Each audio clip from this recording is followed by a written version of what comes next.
안녕하세요. BTX입니다. 오늘은 데살로니가 후서 2장을 살펴보겠습니다. 데살로니가 성도들은 주님의 날이 그들에게 이미 임했는지에 대한 의문을 갖고 있었던 것으로 보입니다. 이에 대해 바울은 성도들에게 주님의 재림에 관하여 이런저런 이야기들을 듣더라도 쉽게 마음이 흔들리거나 두려워하지 말라고 요청합니다. 바울은 예수님 재림하실 때 그리스도 안에서 죽은 자들이 먼저 일어나고 여전히 살아있는 성도들 역시 공중으로 끌어올려질 것이라고 말했었습니다. 그리하여 죽었던 자들과 살아있는 자들은 공중에서 합류하여 주님을 영접할 것이라고 자세히 설명하였었습니다. 그럼에도 데살로니가 성도들은 심판하실 주님의 날이 벌써 왔다, 즉 현존에 있다고 염려한 것으로 보입니다. 성도들은 예언이나 가르침 혹은 바울이 보냈다고 오인되는 편지를 통해서 이미 주님의 재림이 시작되었다고 불안해하고 있었습니다. 이들은 주님의 날이 임했는데도 이것을 알아차리지도 못해서 그들의 소망이 헛것이 된 것이 아닌가 염려했을 것입니다. 한편 앞으로 완전한 주님의 재림이 임할 때까지 더 큰 진노와 환란이 닥칠 것에 두려워했을 것입니다. 그러나 바울은 그러한 말에 속아서 성도들의 마음이 흔들리거나 당황하지 않기를 바라며 이들을 안심시키고 있습니다. 주님의 재림 때까지는 단계가 있기 때문입니다.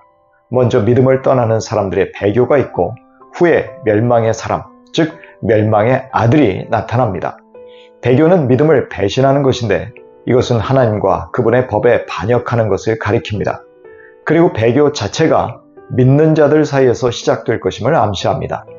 벌써 그 배교가 광범위하게 퍼져 있지만 주님 오실 때가 가까워질수록 그 양상은 더욱 거세어질 것입니다.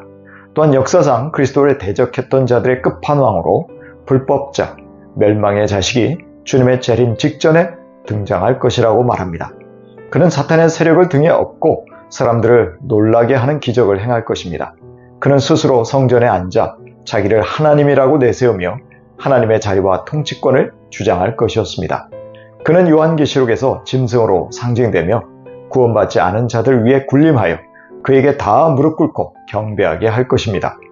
그는 그리스도 재림 전에 나타나서 배교의 화신이 될 것이었습니다. 이처럼 바울은 이미 데살로니가 성도들에게 주님의 재림과 마지막 때에 대해 가르쳤지만 이들은 어느새 그의 가르침을 잊었거나 거짓 선생들의 말에 현혹되어 혼란스러워하고 있었던 것으로 보입니다. 불법의 비밀이 벌써 작동하고 있다는 것은 적 그리스도가 활동하고 있지만 아직 숨겨져 있다는 말입니다. 적 그리스도가 활동은 하되 여전히 억제되어 있는 상태인데 하나님이 때가 되면 드러내실 것입니다.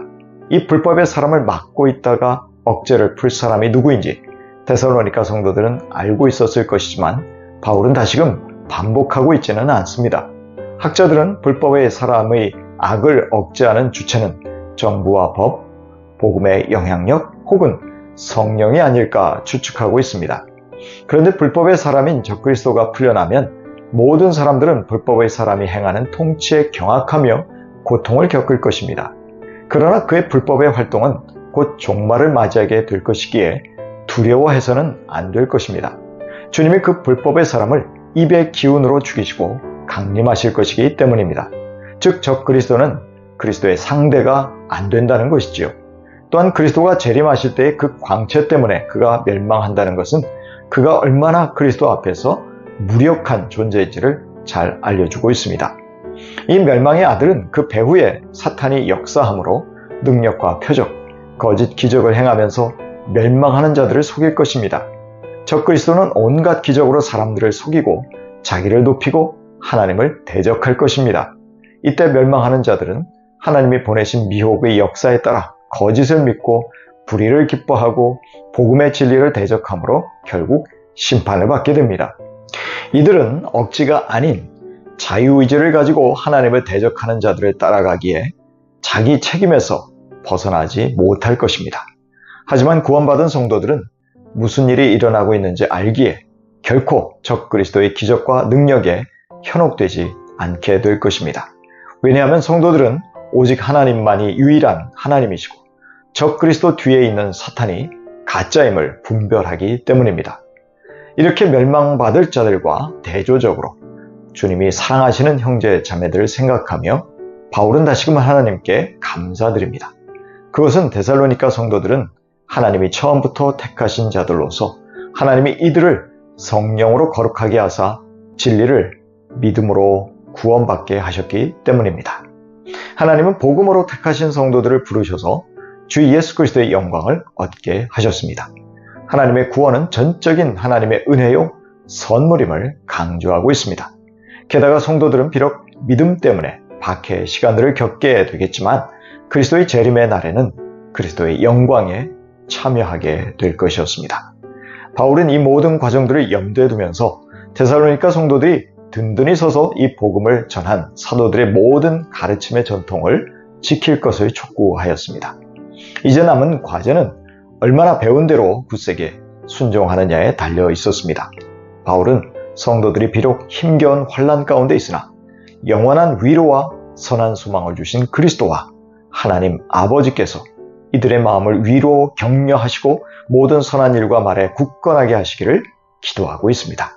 우리가 기대해야 하는 것은 약할 때 강함을 주시는 하나님이심을 상기하고 그 하나님을 의지하라는 것입니다. 데살로니가전서 2장 3절 이하입니다. 그날이 오기 전에 먼저 믿음을 배신하는 일이 생기고 불법자 곧 멸망의 자식이 나타날 것입니다. 그는 신이라고 불리는 모든 것이나 예배의 대상이 되는 모든 것에 대항하고 그들 위로 자기를 높이는 자인데 하나님의 성전에 앉아서 자기가 하나님이라고 주장할 것입니다. 주 예수께서 그 입김으로 그를 죽이실 것이고 그 오시는 광경의 광채로 그를 멸하실 것입니다. 예수님이 재림하실 날을 우리는 알 수 없습니다. 다만 우리가 아는 것은 믿음을 배신하는 광범위한 배교, 스스로 하나님이라고 주장하는 적 그리스도의 출현 이후에 주님은 불법자 적 그리스도를 아주 쉽게 제거하실 것이라는 것이지요. 시대의 징조를 분별하며 승리하실 우리 주님의 재림을 맞이할 준비하는 우리 모두가 되시기를 축복합니다.